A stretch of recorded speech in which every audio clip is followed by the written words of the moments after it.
Hello. Hello to everyone. Great to see this turnout. Thank you for being here today. This beautiful spring day. I realize you could be outdoors, but you chose to spend an hour in here, so I greatly appreciate it. Can you hear me in back over there? Can you hear me okay? All right. If I get too loud or too low, just let me know.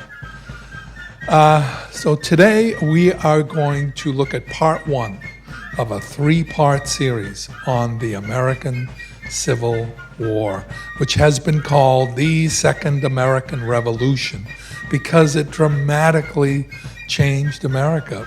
Arguably more than the Revolution changed America. And we'll see why it's been called that through the years. And so that's why the name of this first chapter is How the Civil War Changed Things. But before we get into that, before we get into the particulars of that change, let's just, at the outset, let's just kind of refresh ourselves on the geography of the Civil War. This helps to frame things very nicely. The Civil War pitted, as you all know, I'm sure, the 11 southern states, southernmost states, against the rest of the Union. And the rest of the Union included 23 northern states and Midwestern states and Western states. California and Oregon were part of the Union at that point. And then you had all of these territories mixed in. They were also part of the Union. And then you had these four border states, they were called. They were given special status because slavery was allowed in those four border states. And yet they did not secede. Those state governments chose not to secede from the Union, even though slavery was legal in those states. So there you see the kind of the sides are neatly stacked, one against the other. In talking about the changes that were caused by the Civil War, the most obvious change, the most important change by far, was the fact that 4 million African Americans were liberated from slavery because of the Civil War. That would be the 4 million human beings. That's the equivalent today of the state of Oklahoma. Think about everyone in Oklahoma being enslaved, and then suddenly one day they're all free. Well, this is what happened with the African Americans in the American South. It would take their descendants another 100 years to really make substantial gains in the struggle for civil rights in America. But the Civil War is what cleared the way for this monumental struggle for equal rights under the law for black people in America. Now, little side note, not widely known about the subject of slavery. America abolished slavery 1865, 1866, the 13th Amendment. Years after, sometimes decades after, sometimes a century after America abolished slavery, 55 other nations or governments abolished slavery. But it took a while. Some people think America was the last country on earth to abolish slavery. Saudi Arabia didn't abolish it until 1962. Mauritania, one of the Islamic republics of East Africa, right in this area here, didn't abolish it until the 1980s. And in many of those countries, even though slavery was technically abolished, it continued on. The government kind of quietly allowed that. Slavery is illegal in every country in the world today, technically. But many governments, as you see on this map, this is every year Amnesty International puts out this map, which shows where slavery continues to exist in the world today. So in these governments, here you see the 10 worst offenders: North Korea, China, Russia, Uzbekistan, Pakistan, on and on. These governments basically very quietly turn the other way. When certain citizens, certain people, can't even call them citizens, certain people in their states are subjected to a virtual state of slavery. And it is slavery. It isn't just that they're not paid very much, it's that they're not paid anything at all. Women can be raped with impunity. Then nothing happens. Men can be beaten, killed, and nothing happens. So the point that I'm trying to make is that slavery is a universally human institution, an ugly, odious, evil institution, but a universally human one. It's been with us for as long as human beings have been on this planet, as far as archaeologists can determine from the historical record, from the archaeological record, and the written record as well. And it continues with us to this day. Amnesty International says there are 30 million people living in slavery today. That means there are more slaves in the 21st century in gross numbers than in any previous century in human history. So if their estimates are accurate, then slavery is alive and well in the world today. So it's just something to think about. Yes, ma'am? The previous picture you had up there, it had Russia, and it said like from 1000 to 1750 they didn't have slaves. I'm sorry, 1723. I can't talk about it. Yeah, 1723. They abolished serfdom, was a virtual state of slavery, and they abolished it over a period of time. And then they took it back, because now they have loads of slaves. Yeah, they allow, technically they don't. If you ask the government that, if you ask Vladimir Putin, do you have slaves in Russia? He's going to say, oh, no, that's ridiculous. But it is well known that many people are subjected to slavery in modern Russia. Many other things changed in America too as a result of the Civil War. And you're looking at one of the biggest changes, the dollar bill. We all use this, right? It's accepted everywhere, even in other countries. Most places you go, they're happy to accept the US dollar. Well, this item did not exist before the Civil War. The federal government did not print paper currency. So what did people use for their financial transactions? Well, everyone welcomed gold and silver. That was universally accepted everywhere. But they also used a lot of these things. These were called state bank notes. The state governments allowed banks to print currency that could be used by anyone. You didn't have to have an account at that bank. These were used just like we use paper dollars today. And virtually, I can't say all, but many, many, many banks in all the states printed their own currency. And as you can see, the currencies look different from each other. And it wasn't just banks. Railroads, companies could print currency, insurance companies could print currency. So you had all these different kinds of currencies circulating in America. And it made things, as you might imagine, it made things very confusing. If you got a bill, if you were in Missouri and you got a bill from the National Bank of the City of New York, and then you got another bill from Rhode Island Central Bank, how did you know they were equal in worth? They both say $5, but are they both really worth $5? And so this did cause a lot of headaches. The thing of it is that in the early to mid 1800s, most Americans did all their shopping locally. It was very rare that a person would travel 100 miles, 200 miles from their home. It did happen, but it was fairly rare in those days. And so since everyone did their business locally, they knew the currencies that were available in their region. They were very familiar with the each item and how much it was worth and so forth and so on. So this eased things a little bit, but it was kind of a crazy quilt system that existed before the Civil War. Once the war got started, Abraham Lincoln was desperate to find a way to pay for it. War is expensive. It's always expensive. Even in the Middle Ages, when they fought with, axes and pikes, they had no elaborate technology. But even then, war was expensive, and it got more as the technology improved.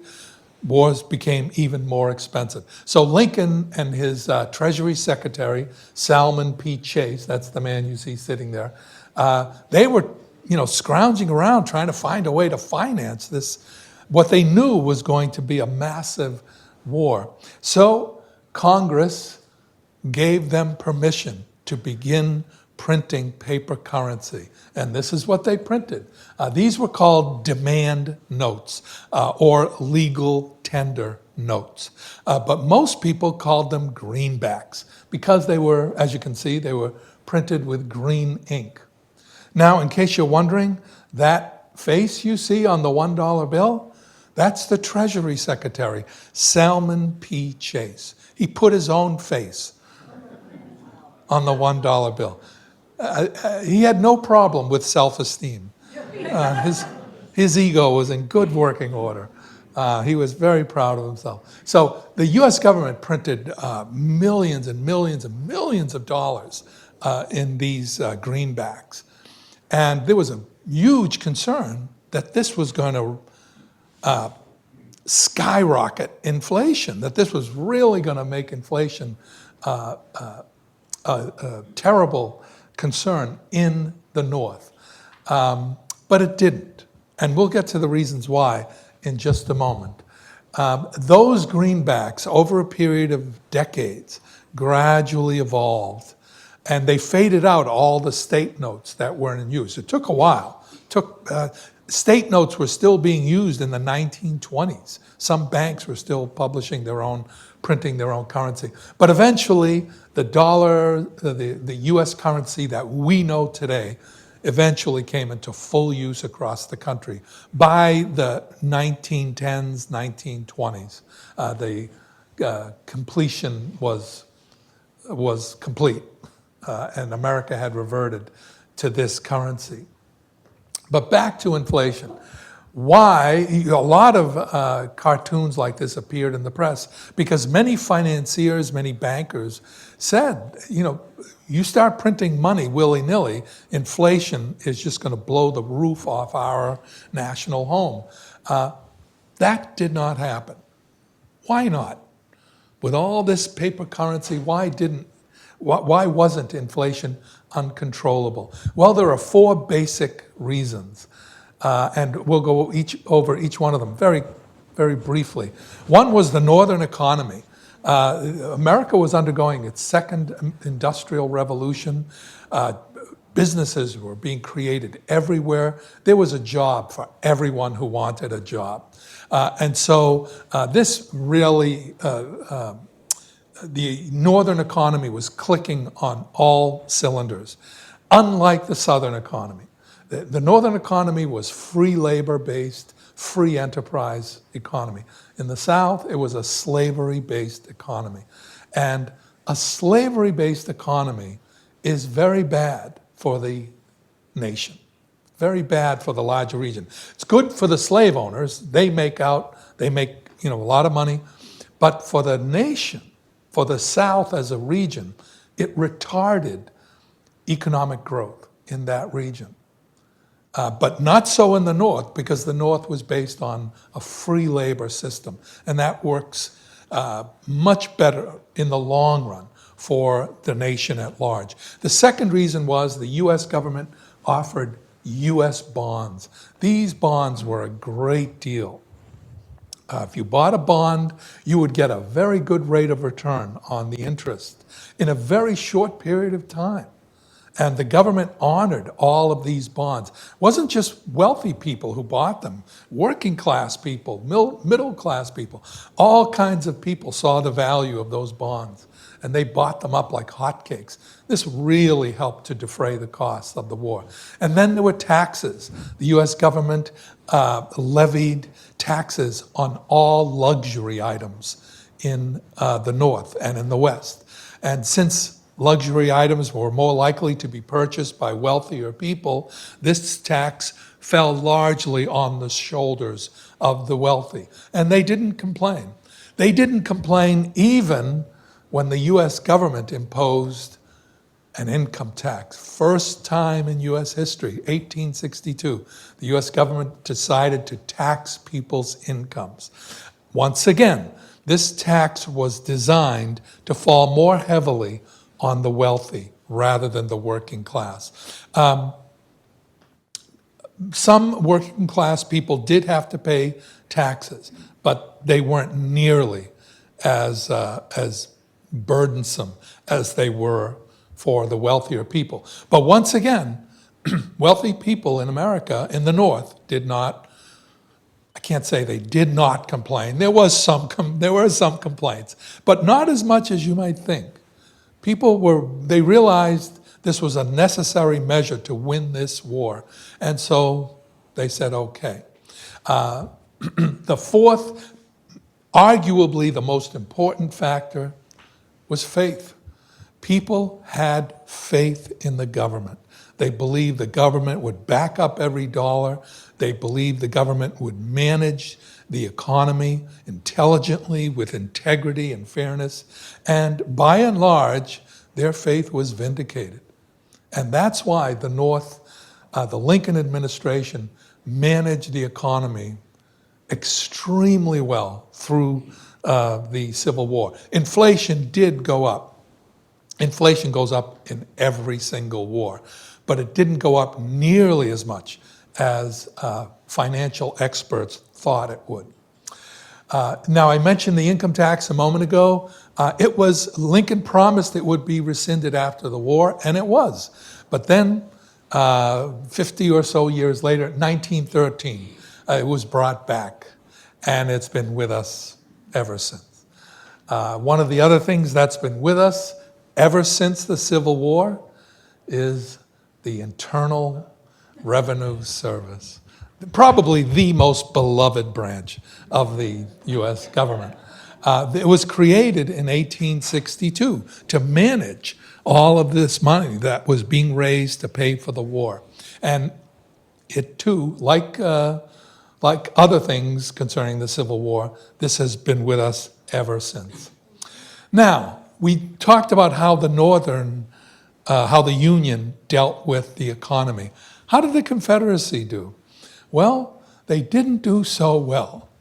The Confederacy, there was a class of people in the South. They were called planters, and it was the elite class of the South. In order to be a member of planter society, you had to have at least 50 slaves. If you had 50, or some families owned hundreds of slaves, but if you had at least 50 slaves, you were a member of that elite group in the South. And they, by and large, they lived in houses like this one. This one was in Alabama, I believe. But there were other estates even more opulent than this one. The Southern government tried to tax the planter class to pay for the war. And the planter class did pay taxes, but not nearly as much as they should have been paying. Remember, the planter class consisted of less than 1% of the white population of the South. It was a very, very tiny fractional minority.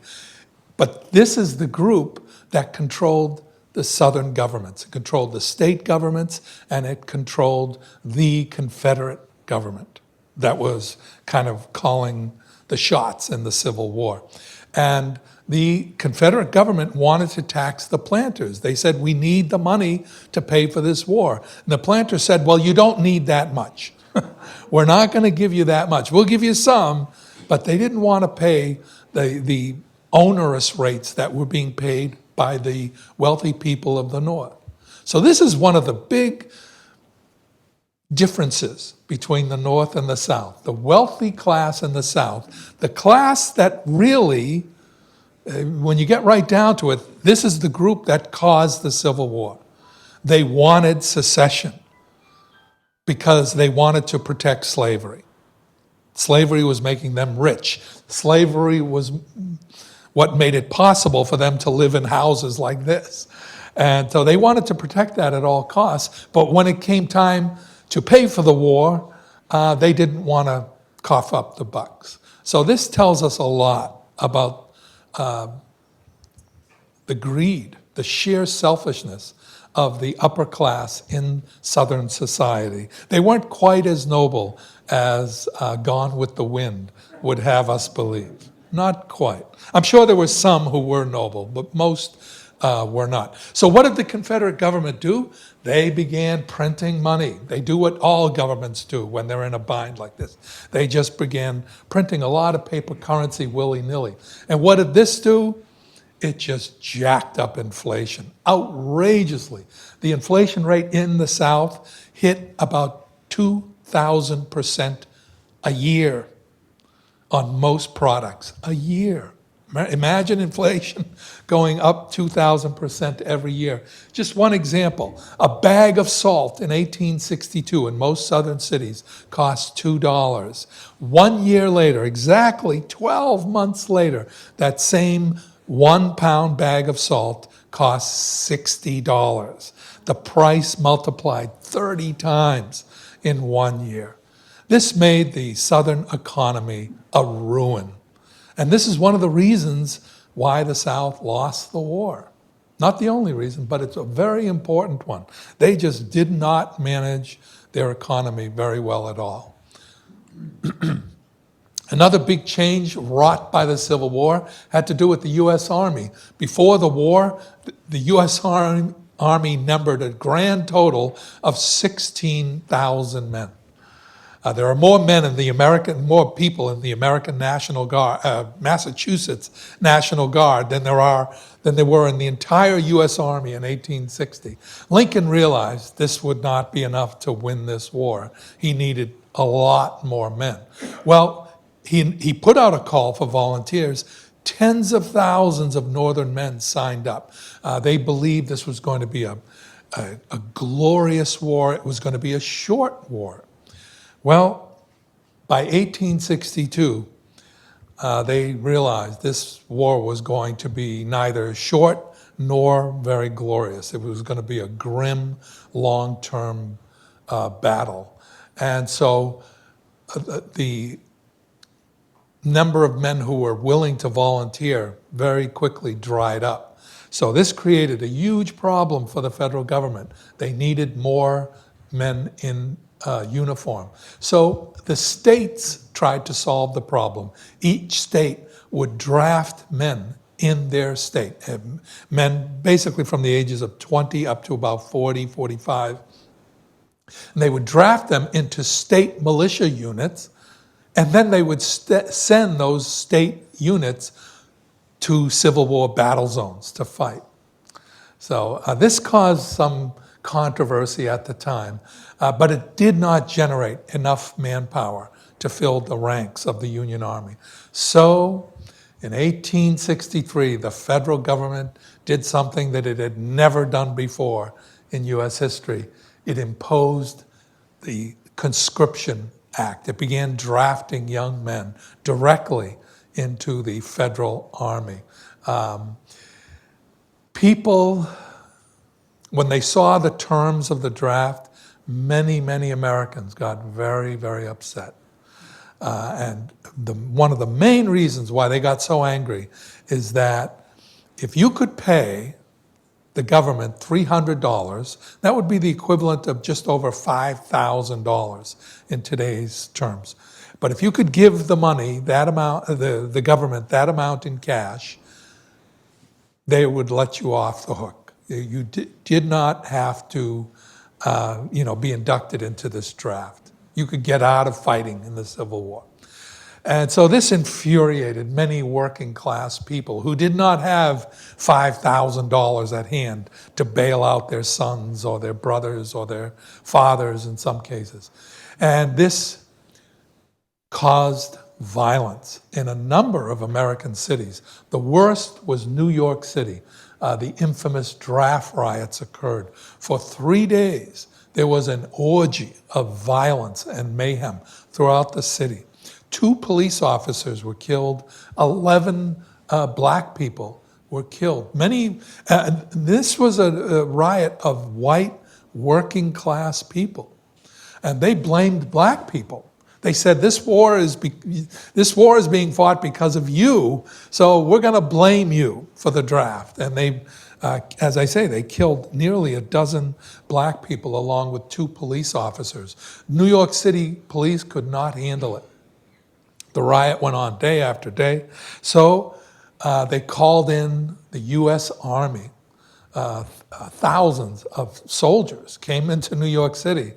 And, today if there's a riot, the police have to be very careful how they deal with the rioters. The Army wasn't quite so concerned about the well-being of the rioters. The Army came in, lined up in military formation, leveled their rifles, and opened fire. They killed the rioters. Over 100 rioters were just slaughtered. Many hundreds of others were wounded, some of them very badly wounded. And guess what? This ended the riot. This put an end to it right away. It's like the rioters said, we didn't sign up for this. And that was the end of the draft riots. But it was an ugly, ugly episode in U.S. history. And people have never been okay with the draft. Yes, sir? Well, the draft riots in New York City and other cities, I guess, for that matter, too, in the country. The people that were rioting, as you mentioned, were generally poorer people. Many of them were immigrants. Many of them were Irish. Right. These people had initially supported some of the best fighting regiments in the United States Army were Irish. But they fought, well, for one reason, they fought to preserve the Union. Yes. They weren't, as you said, they weren't fighting to free slaves. And an issue for them was not simply the issue of slavery, but a competitive labor. Right. And they felt that these freed black people were going to take over some of that market. And conversely, you were talking about the soldiers that came in to put down the riot and not being so careful. One of the reasons they weren't so careful was they were shooting poor Irishmen, Irish Catholics, that didn't care so much about. True or? Yeah, there is some truth to that. Although you have to remember, a lot of the men in the ranks of the U.S. Army doing the shooting were also poor Irish men. So, but there's a lot of truth, absolutely, to what you're saying. Yes, sir? I thought they had opened doors to immigration to get in the war, so you could also go from Europe and you went right into the army and into the war. To a large extent, that is true. They were welcoming immigrants right off the boat into the U.S. Army. Many soldiers couldn't even speak English, and they needed a fellow, a friend to kind of translate for them. Absolutely. So America has always had a very uneasy relationship with the draft. And nevertheless, it was reinstated in World War I, and families, I don't know that they were quite so proud to send their sons away to war like this mother was, but nevertheless, they tolerated the draft in World War I. They tolerated it in World War II. They tolerated it in Korea. They didn't tolerate it in Vietnam. As I'm sure many of you remember, a very, very controversial war. Many Americans felt it was a terribly unjust war, and they didn't feel it was right for young men to just be drafted against their will to go fight and possibly die in what was generally perceived to be an unjust war. Well, in the Richard Nixon, president at the time, got the message, and he created an all-volunteer army in the early 70s. And that army has been with us ever since, been serving us pretty well ever since, over the past 55 or so years. However, in the event of a national emergency, the draft could be reinstated very quickly. The government is very good at that. And it's a lesson they learned. It's a precedent that was set in the Civil War. Another thing that changed during the Civil War was the quality of care that soldiers could hope to receive on the battlefield if they were wounded or if they were sick. Prior to the Civil War, or in the vast sweep of human history, soldiers in battle had to rely on their comrades for medical care. If they got injured, if they were sick, they needed to rely on their buddies to help them through, by and large.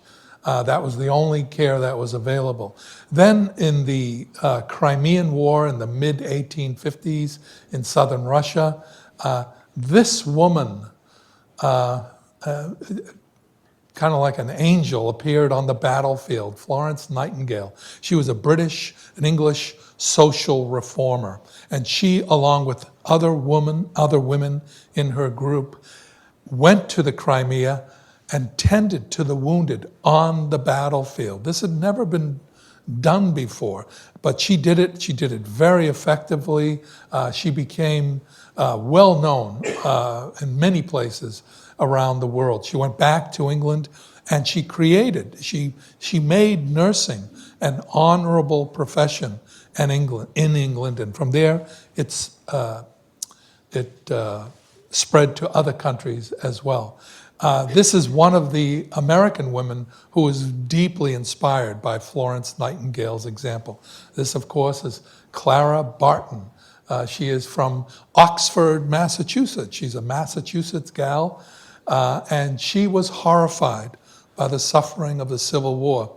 So she trained herself how to give basic medical care, and then off she went to the Civil War. And she would go right into battlefields and minister to men who were gravely wounded, men who were dying. Her acts of heroism are absolutely remarkable. In one battle, she was tending to a man who was badly injured, and she was lifting a canteen of water up to his lips. And as she was doing that, a bullet went right through the sleeve of her blouse, and it hit the man in the chest, killing him almost instantly. But she had many close calls like that, where she was almost badly wounded or killed. But this did not deter her. She continued being an angel on the battlefield. And she would minister to Southern soldiers as well as Northern soldiers. Clara Barton was a sliver, physically speaking, of a human being. She was about 5 feet tall. She was very slender build, but she had the heart of a lion. She was one of those very exceptional people who had combined two very different qualities. She was an incredibly tough woman. She was very determined. Once she set her mind on a goal, there was no stopping her. It was like trying to stop a freight train. But she also had this enormous reservoir of compassion. So it's very rare you meet a person who has both those qualities, but she had them. And boy, it showed throughout her entire life. She went on, in 1881, she went on to create the American Red Cross.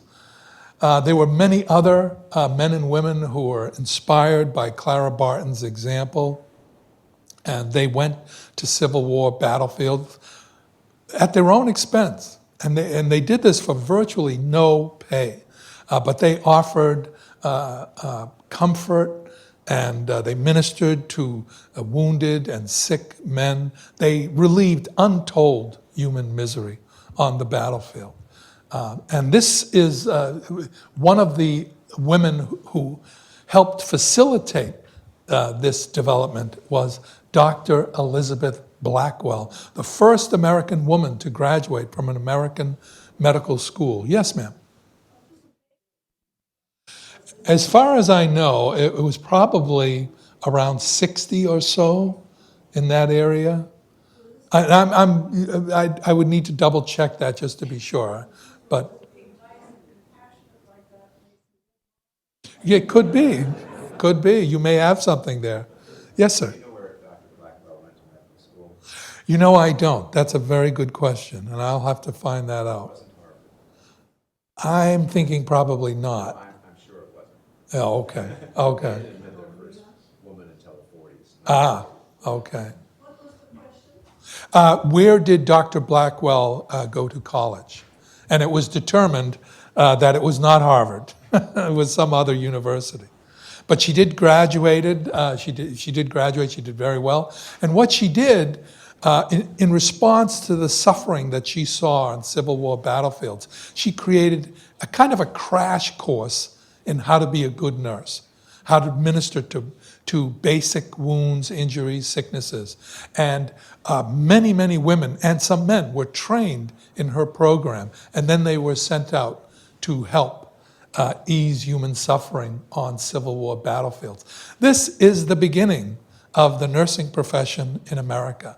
After the Civil War, several colleges established nursing programs, and nursing becomes an honored profession, and it all traces back to the Civil War. Probably would have happened anyway, but the Civil War really hastened the development of nursing as a profession. Another first in the Civil War was the use of ether and chloroform for soldiers who were about to be operated on. And usually that meant soldiers who were about to have their limbs amputated.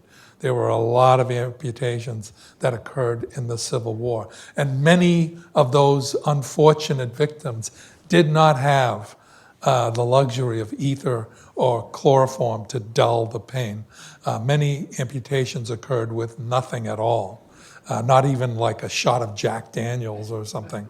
But this was the first war in which these kinds of medicines were available to at least some soldiers.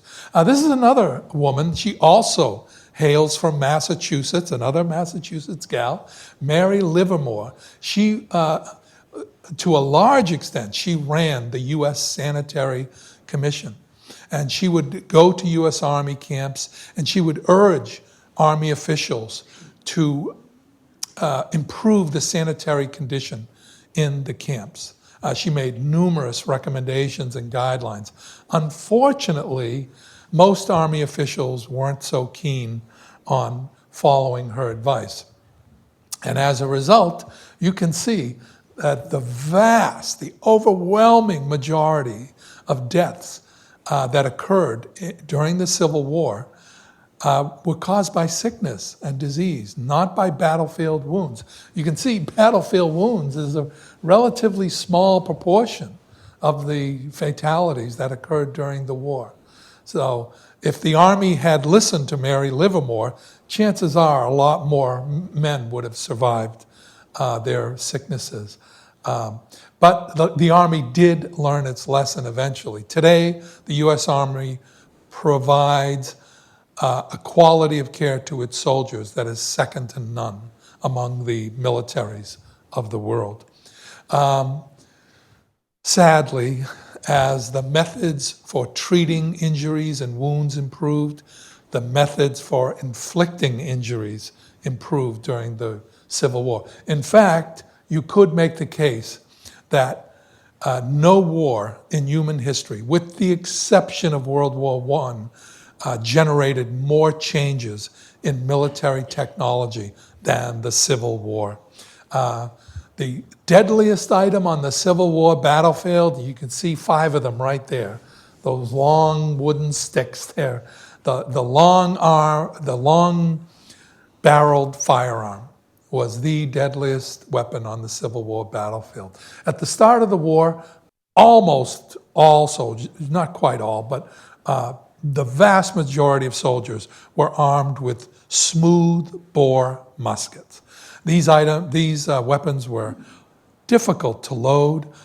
They were almost useless in the rain, and they weren't very accurate. Some people wonder why armies, from the 1600s all the way to the 1800s, armies stood together in a big mass of men to fire their volleys. And they wonder, why would they do that?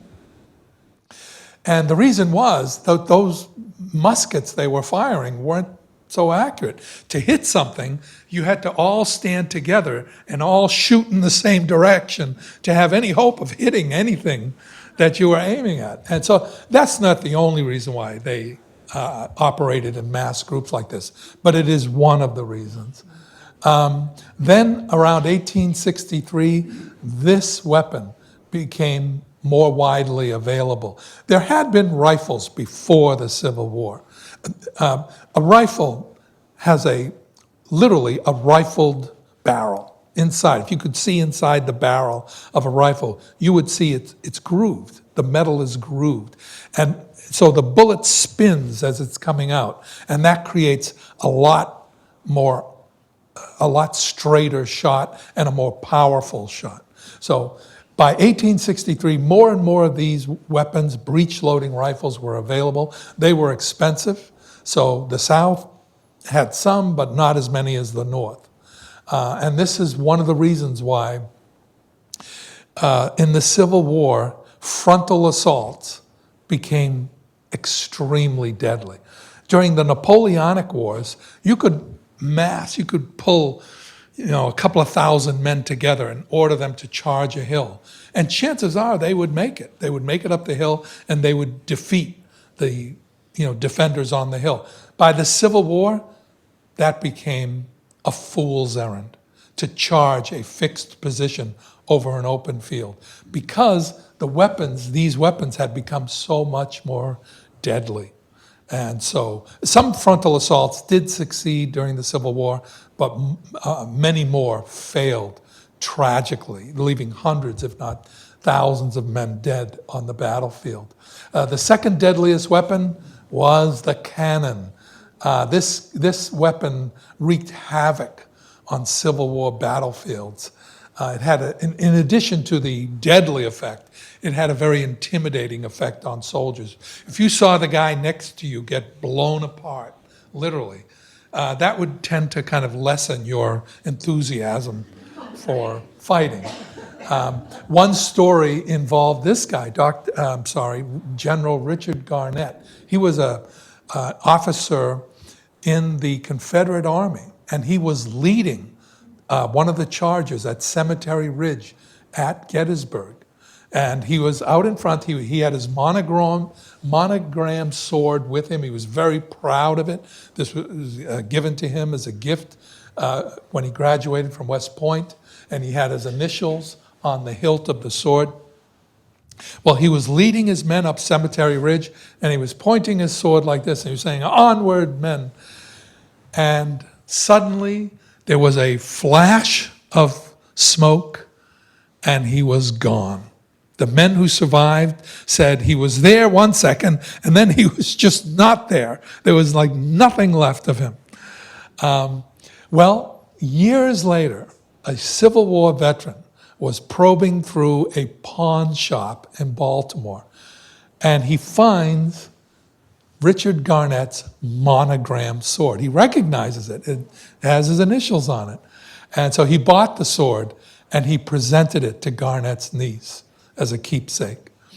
What happened to Richard Garnett? Well, military historians believe that he was leading that charge very heroically. This was an insanely brave thing to do, to be out in front of a group of men, waving a sword. You kind of become a target for the enemy. And historians believe that a cannon shell hit Garnett dead on, hit him probably in the chest. And it just almost literally evaporated him. It just atomized him. There was nothing left of him that could be identified in any way, not even his boots. I mean, everything had been just obliterated. And the sword that he was holding was blown out of his hand, probably landed hundreds of feet away. After the battle, there were always people who kind of scrounge around a battlefield after the danger is over. Someone came upon his sword and took it as a souvenir. And eventually it ended up in that pawn shop in Baltimore.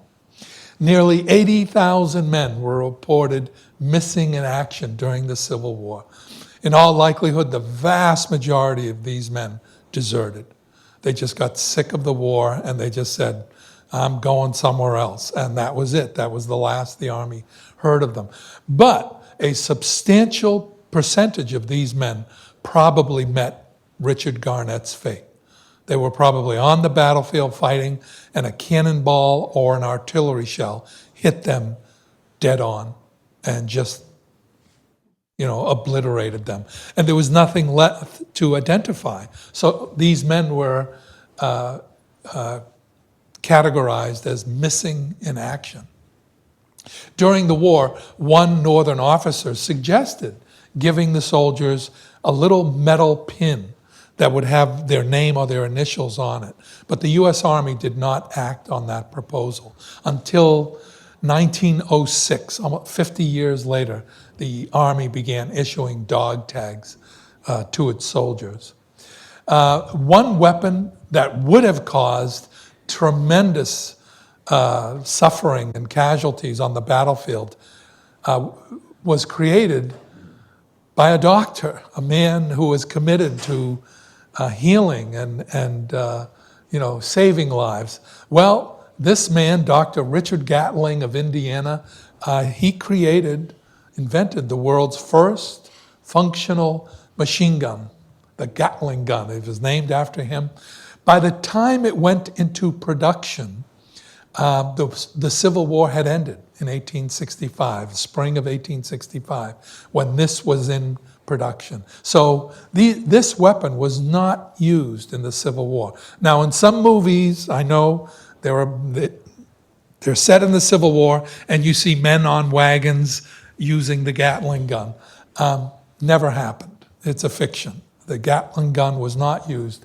It was used right after the Civil War, sadly, to fight Indians and various other things, but it was not used during the Civil War. Another weapon that would have caused tremendous suffering was chlorine gas.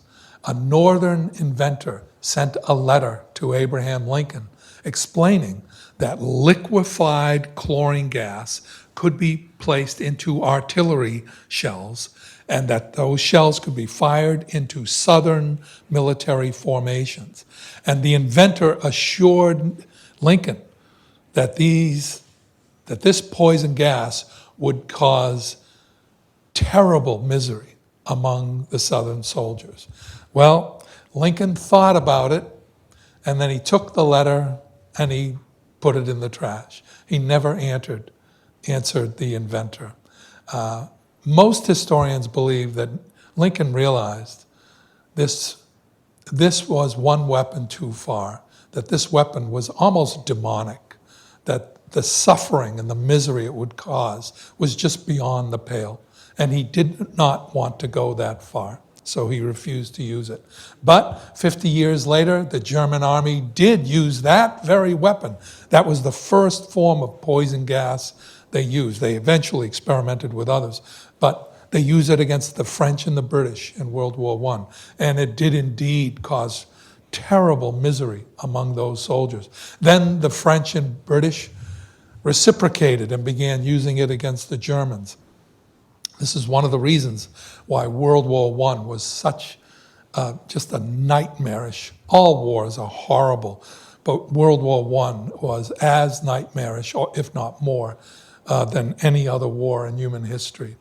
Railroads came into were used very decisively during the Civil War, getting large contingents of soldiers from one battlefield to another. And this changed the course of several crucial battles in the Civil War. This was the first time in history that railroads had been used this way during military conflicts. By 1865, the North was on building thousands and thousands of miles of railroad tracks throughout the nation. The South couldn't afford to do it, but the North was pulling out all the stops. And by 1865, the United States of America had more miles of railroad track than all the other nations of the world combined. So, and it was largely generated by the Civil War. Throughout history, the fastest way to convey a message from one place to another was to put a person on horseback and say, skedaddle, go deliver that message. Well, by 1837, Samuel Morse had invented the telegraph system. And by the Civil War, this came into very common use. There were thousands of miles of telegraph wires all over the country, most of them in the north. There were some in the south, but most of them were in the north. And the north, like the railroad tracks, the north was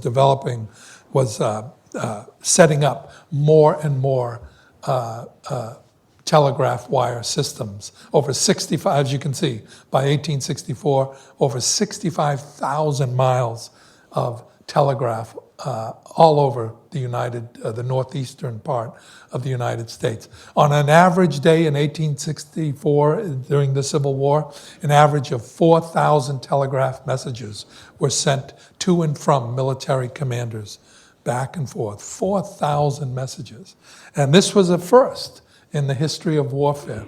Lincoln made a point of camping out in the telegraph office of the War Department because he wanted up-to-the-second news on what was happening in the battlefields around the Civil War. Another thing that changed was naval warfare. Up to the Civil War, all warships were wooden and they were driven by the wind. In the mid-1800s, France and England did develop some. I think there were 3 armor-plated, steam-driven warships, but they did not see battle at that time. The first steel-plated, steam-powered vessels fought in the U.S. Civil War, and Americans called them ironclads. We're all familiar with these two, the Monitor and the Merrimack, the first battle between 2 ironclads very early in the Civil War. But what's not widely known is that both sides developed or created more and more ironclad vessels, and they saw action in various naval battles of the Civil War. Submarine technology was another form of naval warfare that was given a jump start by the Civil War. This man, this is Horace Lawson Hunley. He was a New Orleans lawyer and businessman, and he was a fierce proponent of the Southern cause. And he wanted to keep Northern warships from blockading Southern ports. So he supervised the creation of submarines. The most promising, I'll put it that way, was this one. And he called it the H.L. Hunley. Not surprisingly, he named it after himself. Well, this sub was, as you can see, 30 feet long, 5 feet high, 4 feet wide. If you had claustrophobia, you wouldn't get within a mile of this thing. I don't know how they got men inside it, but they did. It needed a crew of 7 or 8 men to turn a crankshaft. They had to keep turning it as fast as possible to keep the vessel afloat. And then you had a pilot in front who would kind of steer the craft. Well, on its maiden experimental voyage, the thing sailed out into Charleston Harbor, and it sunk. It got a certain distance from the dock, and then it went whoop. Every man on board died. Well, Hunley was very upset. He dredged the vessel back. He made a few little changes in it, and then he said, I will pilot the next one. So they managed to get another crew of 8 men to, operate that crankshaft. They went out into Charleston Harbor. They were sailing forward, and then the whole thing went into the deep. Every man on board was killed, including Hunley.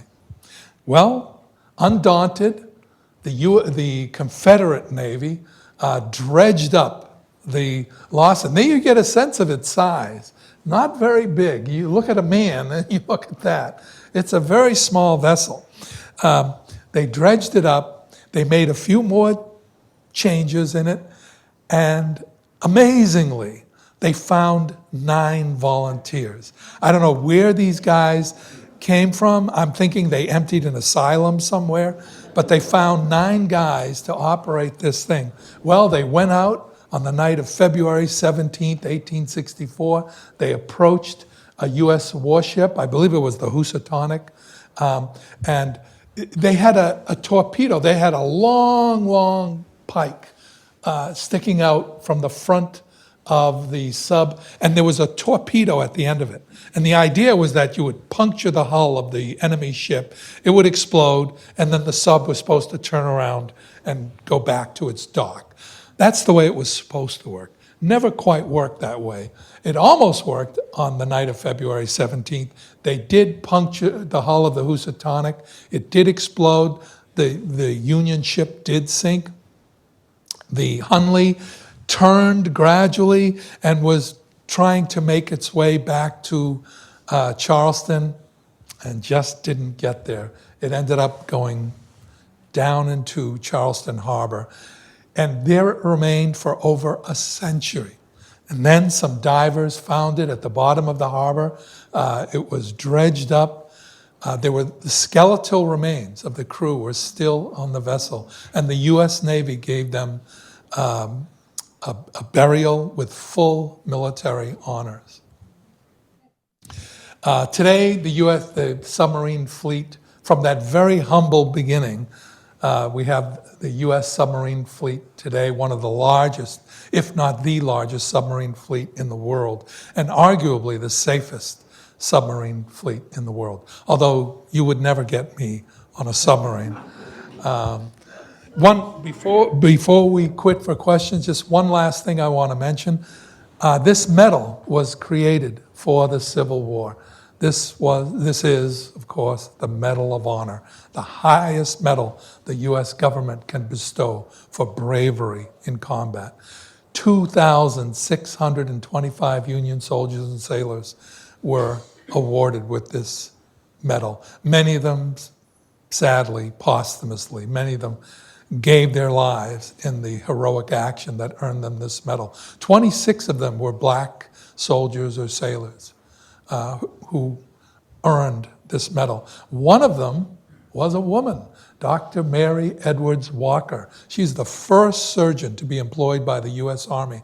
And she would go out, she was a very, like Clara Barton, like Florence Nightingale, she was a very courageous woman. She would walk right out on the battlefields to treat wounded while the battle was still going on. At one point, she went out into a battlefield. She was ministering to wounded, Northern and Southern alike. Some Southern officers came upon her. They thought she was a spy, so they arrested her, and she spent 4 months in a POW camp before being exchanged for another prisoner. And Lincoln awarded her the Medal of Honor for the bravery she showed on Civil War battlefields in the name of mercy. She showed that kind of bravery. She is the only woman ever to be awarded the Medal of Honor to this day. So on that note, I wanted to leave a little time for comments and questions, so we'll end the talk here. I will say, just one moment, in part 2 of this series, we are going to look at the biggest myths and falsehoods to come out of the Civil War. We're going to try to disassemble those myths and falsehoods from the Civil War. So I hope you'll be here for that. But now let's take some questions. I'm going to get to you in a moment. Yes, sir. You had your hand up first. The latest scholarship indicates that about 750, somewhere between 700 and 750,000 people died during the Civil War. Total, yeah. Probably about 250,000 were Southern and close to 500,000 were Northern. For years, historians came up with that number 620,000. You see that in a lot of textbooks, 620,000 people died. But over the past 10 years, a tremendous amount of scholarship has been done in this area, and those numbers were jacked upward. Is that soldiers and civilians? Soldiers and civilians, yes.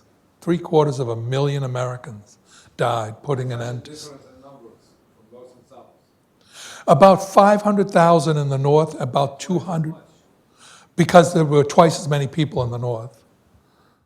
And the south inflicted a lot of casualties on northern soldiers. Okay, yes. As far as I know, they are owned by their owners. It is essentially, that is the nature of their relationship. It's slave and owner. But unlike earlier periods of human history, they can't do it out in the open. Like you wouldn't have a slave sale at a city market, because technically it's illegal. So the government in those particular countries allows it, but it's understood you have to keep this under wraps. You could, when it exists in the United States, you could have a slave sale. During the Civil War, you could. Before the Civil War, sure. Oh, yeah, you would put slaves up for sale. Absolutely. Yes? You had a lot of interesting information about nursing care and battlefield care in the north. Was there a similar innovation on the Southern Army? Who were the nurses and doctors for them? There were some, but not nearly on the scale that occurred in the north. The South was always hamstrung in its war effort. And it begins with the unwillingness of the planter class to pay for the war that they themselves had started, essentially. And that kind of set the tone for the South. There was a lot of, the attitude was different. They viewed the war as heroic. Their men were very inspired. But beyond that, there was a real difference in the character of the war effort of the North as opposed to that in the South. No, that decision was made during the Constitutional Convention in 1787 in Philadelphia. I'm sorry? Yes, it was 3/5 of this gets us into a whole other area, but during the Constitutional Convention, when the Constitution was being written, the question came up, how will members of the House of Representatives be determined? Each state will send a certain number of representatives to Congress based on the population of the state, right? That's the system we have to this day. Well, the question came up, a Southern member of the convention said, well, we should be allowed to count black slaves as members of the state. You know, they're included in the census. They should be included in the census. Therefore, the more slaves we have, the more representatives we should send to Congress. Well, the northern delegates said, baloney. They said, you know, they're slaves. Why should you be rewarded for having slaves? Why should your position in Congress be made more powerful because you own slaves? And the Southern delegates, no kidding, said, well, they're human beings. Yeah, I don't know how many of them saw the terrible irony in that statement, but they insisted that blacks be counted as a full person. That if there were 100,000 black slaves in, say, Alabama, that should count as 100,000 citizens on the state census. And the northern delegates were saying, no, they shouldn't count at all. And so eventually they compromised with that 3/5, 60% of the black census would be counted toward the state census. And that's where you get that 3/5 of a human being thing. But it's kind of paradoxical, because the people who are against slavery did not want slaves to count at all. in the census. And the people who were pro-slavery wanted slaves to be counted 100%. So you have a kind of a curious reversal of interest there. And that makes it a little confusing. It's politics. Politics, that's right. Yes, sir. Well, a question related to politics, perhaps. I'm not sure that there's an answer to this question. But is the Civil War considered more of an economic or political decision? You know that? That's a great question. I would say it's about roughly equal. Was political. Actually, I have to amend that. I would say it was more political than economic. For the South, for the planter class in the South, it was economic. They needed their whole lifestyle. Sitting around eating mint juleps while someone's fanning you. That was based on slavery. Without slavery, that lifestyle is, to coin a phrase, gone with the wind, So for them, it was economic. For the North, it was political, it was ideological, especially after Lincoln issues the Emancipation Proclamation. That's what really makes it a war against slavery, 1863. We should find out from Nikki Haley. I'm sorry? We should find out from Nikki Haley. From Nikki Haley. I'll see if I can get her here for the next time. I guess it is bragging. My great-grandfather fought in the Civil War. I have his diary, but he wrote this little thing like this, a perfect penmanship. He fought for the North, okay? He fought in 13 battles. And Wow. those are a ribbon. And if you go to Gettysburg, you'll see his name up and everything. That's remarkable that he survived 13 battles. That's 13 battles from northern New York. That's an achievement. But when I was at Gettysburg, they wanted the diary, the original diary, because it has been translated into book form. And it's he was shot in the nose during the battle. Oh. And I don't know Army or anything, but I don't know which is higher. He had been a colonel and went up to a lieutenant colonel, or you're a lieutenant and go up to a colonel. I don't know which one is the higher. Lieutenant Colonel. Pardon me? Lieutenant Colonel. Okay, thank you, because I don't know that stuff at all. Unless you're a full bird. If you're a full bird colonel, then you're higher. Yeah. Yes. My relatives, how come you're the one who ended up with it? Who got, Yeah. okay, yeah, but I asked on, the COA had some kind of like, oh God, I can't even think of, getting nervous talking in public. Like a roach where you could say how much things are worth. Mm. And he said, unless he was, even though I had everything, unless he was famous, it's not worth anything really. Oh, Except What? except the Gettysburg Museum wants it all. I think that would be worth a great deal. I'd love to see that diary. But it's so tiny, the penmanship, and it's, it's way a Yeah, long time ago, so it's hard to read. yeah. Well, God bless him. Yes, sir. In your opinion, was the Civil War more about slavery or state rights? Slavery. Slavery, hands down. That's one of the myths we're going to tackle in our next talk. I'm going to explain very carefully why it was a war about slavery. But you do hear that persistently. You see it online. People keep saying it had more to do with states' rights. That's a myth. It's an absolute myth. Yes, sir. If a soldier came back without an arm and a leg or something like that, it would be very difficult for him to earn a living and take care of himself at that time when there were very few desk jobs. Agricultural country. What kind of benefits did the federal government give to these soldiers? There was a pension for disabled soldiers. I don't believe it was all that much, but they did get something. I don't know what specifically. I'd have to check that out. And I will have that information for our next talk. But that's a very good question. It's a very good question. Oh, very tough on a family, too. They didn't have any tractors. That's right. You get behind a mule and you have to push that thing in with one arm. You can't do it. Yeah, And if you don't have a leg, you even have it tougher. absolutely. Assume that the government would step up to the plate like they did and help these people. I know an effort was made, an administrative effort was made to deal with that kind of situation. But was it enough? No, it probably wasn't. It probably wasn't. What about widows and children? I'm sorry? What about widows? I believe there was some sort of a payment, but there again, it wasn't all that much.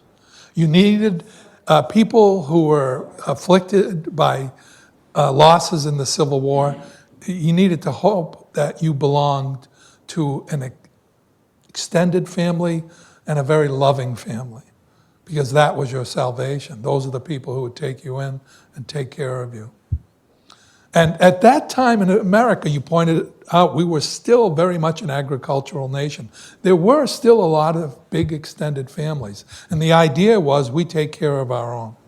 No matter who you were, very old, very young, whatever, you're a member of our family. And we're going to take care of you. And that's what happened in many, many cases. Drew Phelps, the historian and former president of Harvard, Yes. wrote the book you're familiar with, it's called The Nation of Suffering. And she talks It's a tough about book one to of get through. Yeah. Very grim. talks about one of the changes that came about, and one of them was the way that the government finally began to handle wounded people, dead people, including their burial, and telling the families in the past they were just buried more or less where they fell. Families never learned about it, but they learned about it secondhand. The government was now making the effort to contact families and also to take some care of people who had been injured. Yeah, that's a very sad story. If you're up for a very somber read, I recommend her book, but it's not easy going. A Nation of Suffering. And it's a book of suffering, let me tell you. I wanted to cry, like every third page. I needed to put the book down and, wipe tears away. It was so sad. It was so grim. Yes?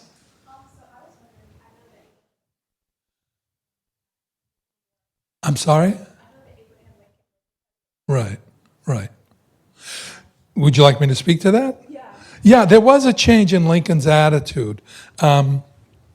He was always morally opposed to slavery. He thought it was wrong for one person to own another person, regardless of race or anything else. He just thought that was wrong. However, he did not think blacks were equal, intellectually and morally equal to whites. Today, we would call him a racist because he believed blacks were not intellectually, morally equal to whites. But in the course of the war, he became more and more convinced of the horrible wrongness of slavery.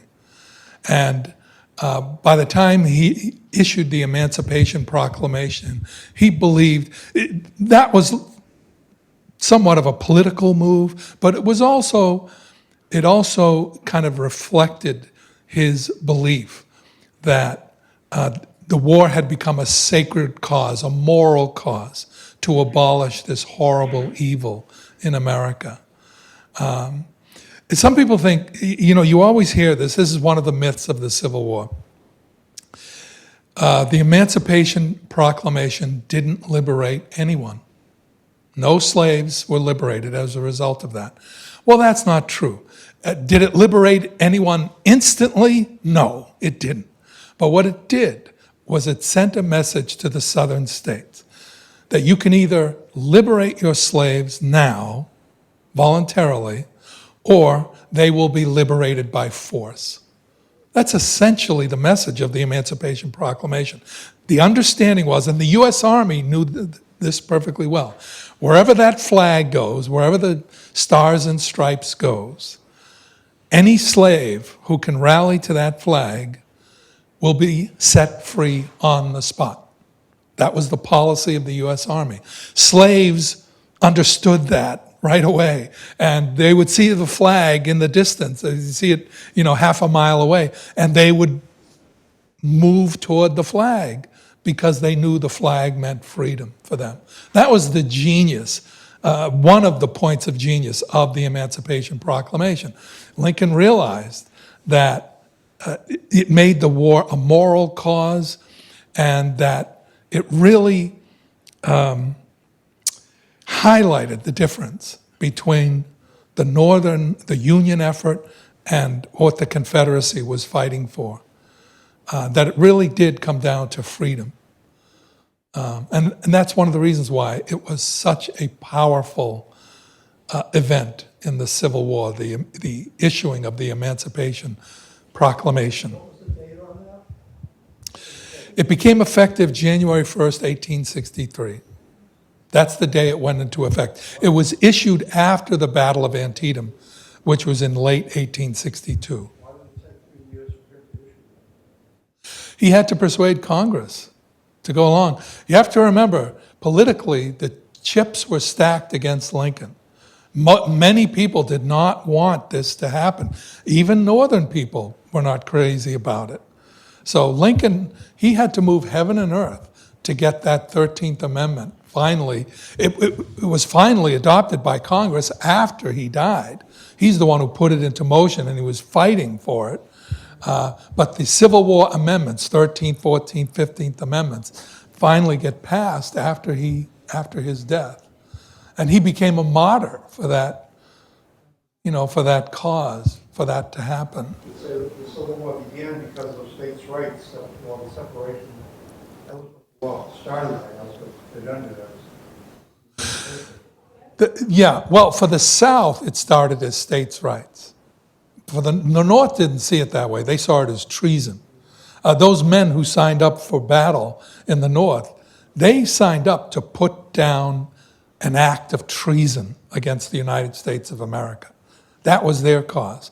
By 2 years later, by the Emancipation Proclamation, it becomes a war not against treason. It's still a war against treason, but it's more a war against slavery, a war to abolish slavery. So each side had its different view of the war. And the difference in the view from the South and the view from the North became more pronounced after the Civil War. That's when the myth of the lost cause really got rolling in the South. And we'll look at that in our next talk. I won't get into that right now, but thank you. Thank you. Hope to see you next time.